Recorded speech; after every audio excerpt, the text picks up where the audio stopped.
Somewhat surprisingly for an entrepreneurial-driven economy such as Hong Kong's, there are only relatively few business investment visas granted each year. The 200 to 300 approvals recorded are extremely modest compared to the 25,000 employment visas annually, and indeed the 1,300 capital investment visas which were granted in 2010.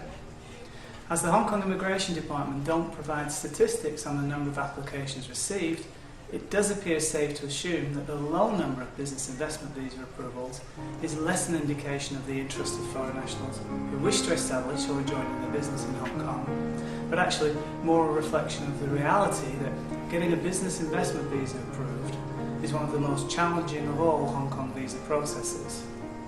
That notwithstanding, foreign nationals arrive in droves to participate in the amazing business possibilities which Hong Kong has to offer. And naturally enough, the Director of Immigration does not discourage applications from people to start up new or join in existing businesses in the HKSAR. The Business Investment Visa Approvability Tests places a burden on the applicant to show that he's in a position to make a substantial contribution to the economy of Hong Kong. But in many ways, that's like asking, how long is a piece of string? Whilst the visa information document which follows looks at the discrete elements of the investment visa approvability test, there is one particular difficulty with an application for a business investment visa that needs to be looked at right from the very outset. And this is the catch-22 which is inherent in the way that the Immigration Department consider and process business investment visa applications. And the catch-22 really relates directly to the notion that you can't join in a business unless you have secured the consent of the Immigration Department. However, you can't secure the consent of the Immigration Department until you can show that you're capable of making a contribution to Hong Kong. But you can't show a contribution without actually joining in a business. And now once again, you can't join in a business until you get the consent of the Hong Kong Immigration Department. And the test requires that you only show prospective, not immediately observable contribution. And how this translates is that on the basis that you have an application in the system, that is, you've put the Immigration Department on notice that you are engaging in this activity and that you're seeking their consent for, they will effectively close their eyes to any prospective breach of conditions of stay. If you don't have an application in the system, you are vulnerable to a prosecution for breach of conditions of stay. So the takeaway message from the catch-22 situation is to get your application in as soon as you possibly can in order to protect yourself. When the Immigration Department look at a particular business plan or a business that is in motion at this time, and they apply the approvability test criteria, they're effectively looking at three particular areas of activity that will go to show them that this business does stand the best possible chance of becoming a very solid entrenched commercial entity over the long haul. The first is they will look to see if the business does possess suitable business premises, and they must be suitable in all the circumstances. As you'd expect, if you are planning to run this business out of your spare bedroom or from your kitchen table, the Immigration Department will not typically envisage that as being substantial enough for the purposes of the prospective benefit that needs to be shown by the applicant when he's making his application. Therefore, suitable business premises need to be arranged and need to be demonstrated are available to the Immigration Department in the implementation of the business plan. Also, the applicant will have to show that there is inherent opportunities for local recruitment in this business, and the quality of the jobs is just as important as the number of the jobs. Hong Kong these days are not looking for lesser skilled jobs, they're looking for jobs that are tapping into emerging sectors of the economy. Therefore, the idea that you are going to be creating low-level jobs isn't particularly exciting, but if you are creating jobs that can be said to have a future inherent in them, that will work well in relation to how your application is considered.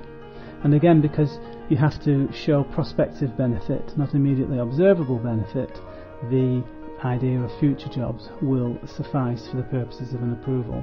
So it can be jobs in a plan that will materialise down the road versus jobs that are immediately created, the tension does not have to be fatal for the purposes of getting the visa approved.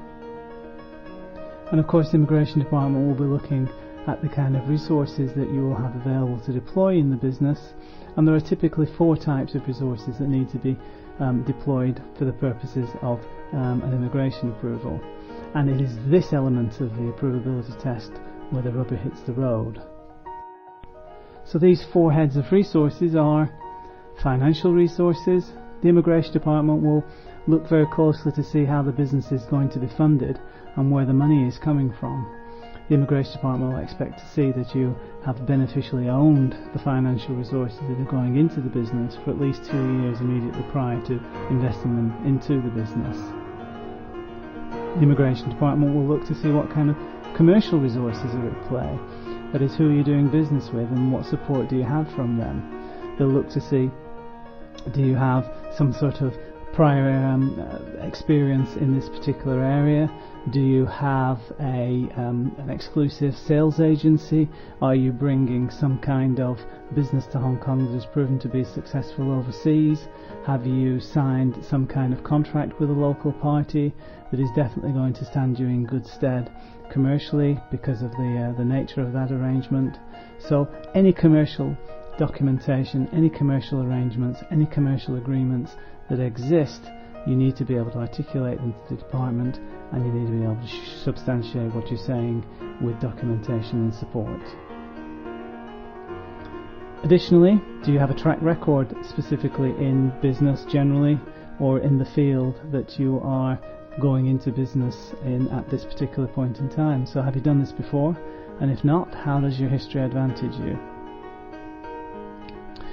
Because the Immigration Department cannot be asked properly to approve a business that is out of compliance with any particular legal aspects of being able to undertake that business, the Immigration Department will expect to see if there are requisite licenses in place, are there the requisite registrations for business registration purposes, are they all current, is there any security objection. So you need to have your ducks lined up, your T's crossed and your I's dotted when it comes to your paperwork and any particular government licensing that needs to be in place in order to take that business forward.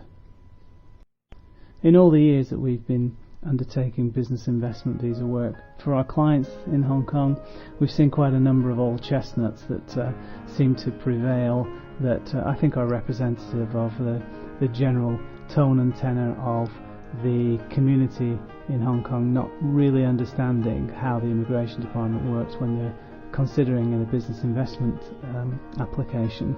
So some of the old chestnuts that we've seen is, my successful business will be paying tax. Well, this actually doesn't add anything to the whole approvability test of substantial contribution to the economy of Hong Kong. The idea is that if you are successful, of course you will pay tax, but every other citizen in Hong Kong pays tax as well, so it does not serve to contribute anything for the purposes of the visa consent. The idea that there is a minimum amount of money that needs to be invested is an old chestnut. The funds that are required really need to be sufficient for the purposes of the plan, no more, no less. And as you'll hear when you review the subsequent visa information document, we've done cases in the past where aspects of the approvability test that would call for a financial investment have not been satisfied, but the Immigration Department have granted the approval nonetheless because the rest of the application was sufficiently robust in terms of the limbs of the approvability test being satisfied in other areas, that the minimum amount of money required was not an obstacle to getting the approval.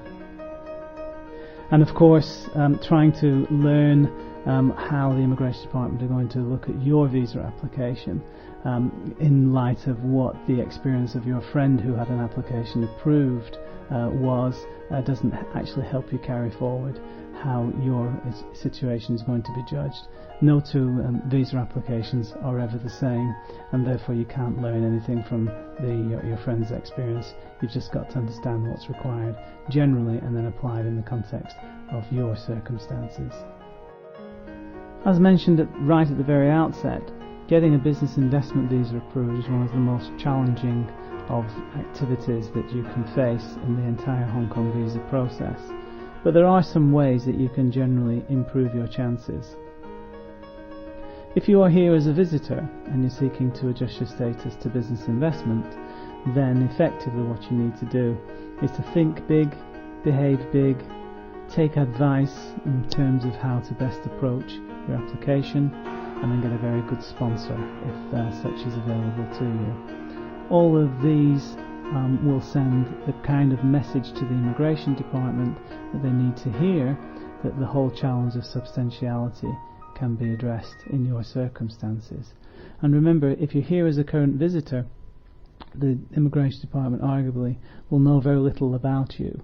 Therefore, you really have the burden of satisfying the Immigration Department that as a complete stranger to Hong Kong, possibly here for the very first time, certainly never having been here as a resident previously, you will be able to make a substantial contribution to the Hong Kong, notwithstanding the fact that conceptually the odds are stacked against you, because in a sense you've only just arrived off the boat, as it were. However, if you're here as a current employee, you've got a residence visa based on employment, working for a third-party employer, there are ways to improve your chances, in as much as if you wait 3 years after you have first taken up residency, the Immigration Department will start to look more favourably on your application than if you had just arrived as a visitor. The idea being here is that the risks of you being unsuccessful are slightly less so, given that you do have a track record of having been in Hong Kong and know how Hong Kong works to a certain degree and have the requisite connections and networks in place, that it's possible that your visa situation will turn to the good, because your business stands a better chance of success just because of the fact that you've been here for the 3 years. Think big and behave big. Show the Immigration Department that you've got big plans. It's all about substantiality, but of course you do need to make sure that anything that you're saying can be supported by facts and also by documentation. Again, my advice would be for you to take advice in effort to improve your chances, because it is a burdensome visa category to address. The approvability criteria are quite nebulous, and what works 1 year might be very different the next year because of the way that the economic situation presently sits. If you are here as a current employee, there is another way to improve your chances, and that is potentially to join in a side business first, which we'll discuss in the next slide. However, whether you're here as a visitor or you're here as a current employee, you have to be aware of the catch-22, and you have to make sure that you get your application in at the soonest possible moment, so that the Immigration Department are empowered to take a view of what it is that you're up to in Hong Kong. Now, if you are here as a current employee working for a third-party employer, the opportunity to join in a side business is a very real solution for those who are seeking eventually to become a fully fledged business investment visa holder. And the way that joining in a side business works is that because the activity is less than full, by definition it's a side business, the approvability test is far less burdensome. Therefore, the idea of substantial becomes somewhat marginalised in the entire approvability scenario, because it is by definition a small business. The good news is that if you can get the consent to join in a side business first, you're putting the Immigration Department on notice as to what kind of business you're involved in, and it does then set the stage subsequently for a full business investment visa if you decide that you no longer have the time or the need or require the resources of your current employer to support you whilst you are carrying on your small business on the side. So, as I said, the Immigration Department are engaged right from the very outset. They can monitor your progress, and that actually bodes quite well for you going forward when you do need to make an application to stay in Hong Kong to do this business full time. It's a very simple immigration consent to secure, and therefore you have the opportunity to use the sole proprietorship, which is an acceptable business vehicle. Typically the Immigration Department, when they're looking at substantiality for the purposes of the test, are not over thrilled with the idea that it's going to be a sole proprietorship which is cheap and easy to set up. They do expect to see some kind of commitment to the business reflected in a sophisticated corporate structure that is best reflected in a limited liability company. However, if you're in a side business, the sole proprietorship will suffice. There's no sponsorship issue because you're still working for your current employer. But there is one condition precedent, and that is your current employer has to agree in writing that they consent to you joining in or taking up this side business whilst they remain your sponsored full-time employer. So if you're not going to join in a side business and you are a current Hong Kong resident with an employment visa sponsored by another firm, there are certain considerations that are in play in your circumstances that need to be addressed. The first is that your existing visa is not transferable to your new business. You must apply to change your visa category to business investment. And until you're at least 3 years resident, the approvability test for a business investment visa is just as onerous for you as it is for a visitor who has in effect just arrived in Hong Kong. Therefore, if you can wait till 3 years, it does help you overall in how the Immigration Department will consider your application. But bear in mind the Catch-22 still applies. That is, the whole time that you are working in your business and you have not put the Immigration Department on notice that you're doing that, then you are vulnerable to a prosecution for a breach of your conditions of stay. So get your application in at the soonest possible time in order to alleviate those problems. As a business investment visa applicant, you are going to need a sponsor. Why do you need a sponsor? Well, the Immigration Department have deployed a technical mechanism to fund your repatriation if anything goes wrong with your residence in Hong Kong. Well, in terms of who it should be, any bona fide Hong Kong resident will suffice, preferably a permanent Hong Kong identity card holder. But ideally, if you can approach and seek the approval of some business or commerce related party who can show that they are willing to sponsor and support you in your business endeavours, that will help considerably in how the Immigration Department perceive the overall level of support that you've got in Hong Kong at the point of making the application. And so you need to anticipate who that party might be if you have such a candidate available to you, and ensure that they're engaged and on board right from the very outset. So to bring this very brief overview and discussion of the business investment visa to a conclusion, you need to ensure that you make your application once your intention to join the business is crystallised. If not, you will remain vulnerable to a prosecution for breach of your conditions of stay if you started a business but you don't have any application in the system. The approvability test of substantial contribution to the economy of Hong Kong is the single most difficult Hong Kong visa challenge. However, if you want to ensure the Immigration Department are considering your circumstances positively, you need to think and act big, knowing of course that you do have to be able to justify the things that you say by supporting evidence and documentation, but the whole concept of substantiality frequently rules out one-man businesses, I'm afraid, although it is not impossible for one-man businesses to be approved under this visa category. It is a very lengthy process. It's going to take you 4 to 6 months for the application procedures to be finalised, and you'll find that they will tax your emotional and time resources. And our strong advice would be to seek professional assistance if it's within your means, because the immigration process here is very challenging and can be helped no end by having professionals guide you through the entire procedure. The next step is for you to review the visa information document. This details each of the essential elements of a successfully argued Hong Kong visa case and contains in context links to all of the resources needed to prepare your application. And these include application templates, the online application forms, screencasts on how to complete the forms, a checklist of all the documents you need to prepare as part of the submission bundle, a crib sheet on how to submit your application, and audio discussions of some of the finer points of official policy and procedure and the specific case examples from the past which will serve to help you by way of illustration. Let's go to the visa information document now.